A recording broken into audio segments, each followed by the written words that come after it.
ফুলকপি জান পাখি, এত সাইকেল চালায় কি হইব? এখন একটু থামো, কথা বলি। আমার জান, আলুর মাইটটা মনে ভুইলাই গেছস শয়তান। ফুলকপি জান, তোরে আমার অনেক পছন্দ। তুই আলুরে ছাইড়া দে, আমার লগে চল, রানী বানামু তোরে। না, আমি যামু না, আমারে বুঝাইস না। আরে এটা তো ফুলকপি ভাবি করলা গ্যাং, মনে হয় ওরে তুলে নিয়ে যাইতেছে। আমি পেছনে আছি, দেখি কোথায় যায়। ফুলকপি, আমি আসলেই তোরে অনেক আগের থেকেই ভালোবাসি। এই ভিলাতে তুই রানী হইয়া থাকবি, সুখী সুখ। আমারে এইভাবে নিয়ে আইছস, বুঝবি যখন জান আলু আইবো। ওহো, তাইলে এই কাহিনী। তুই আমাকে ভাবিরে এখানে নিয়ে আইছস? দাঁড়া, আলু বসরে খবর দিতাছি।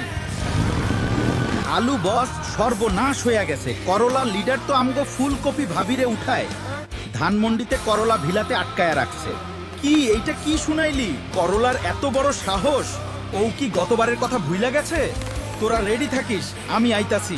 এই নাও টাকাগুলো, সামনে ঈদ। তুমি লেবারদের সমস্ত বকেয়া বেতন বোনাসগুলো পরিশোধ করে দিও, আর আমার জন্য একটা টিকিট করে দাও। আমি কালকেই ঢাকা যাব। আপনি সত্যি কালকে চলে যাবেন? আলু, তোমাকে যে আমি কত ভালোবাসি সেটা হয়তো তুমি কখনোই বুঝতে পারো না, আর বুঝতেও চাও না। হয়তো কোনো একদিন বুঝবে। হ্যাঁ টমেটো, বল, কোনো সমস্যা হয়েছে? ও আচ্ছা, আমি এয়ারপোর্টে পৌঁছে গেছি। কিছু বলবে? কি বললে? তুমি এয়ারপোর্টে চলে এসেছো? কি আশ্চর্য টমেটো, এয়ারপোর্টে কি করতে আসলো?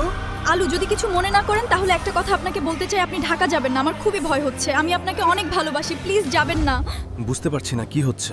আলু কি ঢাকা যেতে পারবে জানতে চাইলে ফলো, লাইক, কমেন্ট, শেয়ার করো আর লিখো পার্ট 6।